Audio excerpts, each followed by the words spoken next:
Salam sejahtera dan selamat datang ke To Do My Channel. Sila subscribe dan like pada channel ini. Hari ini kita akan bincang latihan buku teks matematik KSSM tingkatan 4, iaitu latihan praktis kendiri 7.2a pada muka surat 196.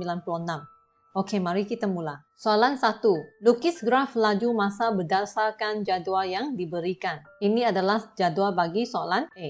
Untuk soalan ini, jadual nilai sudah diberikan. Jadi kita hanya perlu mula lukiskan graf. Sebelum itu, kita kena tentukan skala untuk kedua-dua paksi. Di sini kita gunakan skala pada paksi mengufuk yang dilabel sebagai masa adalah 2 unit mewakili 2 saat. Manakala bagi paksi mencancang yang dilabel dengan laju dalam meter sesaat, skala yang digunakan adalah 2 unit mewakili 2 meter sesaat. Bila kita dah siap plotkan skala pada paksi mengufuk dengan paksi mencancang, kita boleh mula plotkan titik terlibat. Di mana titik yang pertama adalah titik sifar 3. Yang kedua adalah 1, 4. Ketiga, 2, 5. Keempat, 3, 6. Kelima, 4, 7. Titik yang terakhir, 5, 8. Akhir sekali, kita sambungkan semua titik itu dengan garis lurus seperti ini.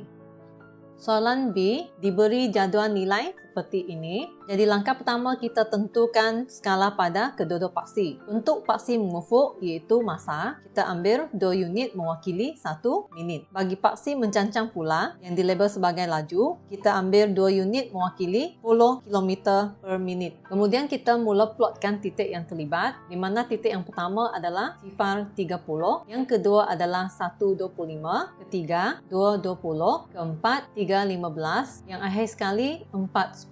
Lepas itu kita sambungkan semua titik itu dengan garis lurus seperti ini.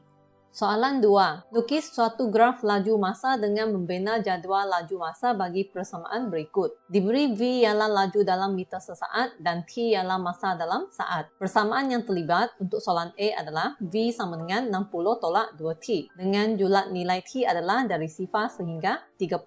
Ini adalah persamaan yang terlibat. Kemudian kita bina jadual nilai untuk soalan ini sebab tidak diberikan. Pertama, kita pilih nilai T sama dengan sifar. Kita gantikan ke dalam persamaan akan dapat seperti ini, di mana akhir sekali jawapannya V akan sama dengan 60, iaitu pasangan koordinat yang pertama ini. Kita pilih lagi nilai yang kedua. Di sini cikgu pilihkan nilai-nilai yang diberikan dalam julat nilai T ini, di mana T yang kedua cikgu pilih nilai 30. So, bila T sama dengan 30, kita ganti ke dalam persamaan, jawapan V adalah sifar. Ini memberikan koordinat yang kedua. Diingatkan bahawa untuk lukis garis lurus, kita kena bina jadual nilai dengan sekurang-kurangnya 2 koordinat titik. Kemudian kita tentukan skala pada paksi mengufuk dan mencancang. Untuk soalan ini, paksi mengufuk skalanya adalah 2 unit mewakili 10 saat. Bagi paksi mencancang pula, 2 unit mewakili 20 meter sesaat. Kemudian kita plotkan 2 koordinat titik yang terlibat, iaitu sifar 60 dan 30 sifar. Akhir sekali, sambungkan kedua-dua titik itu dengan garis lurus seperti ini.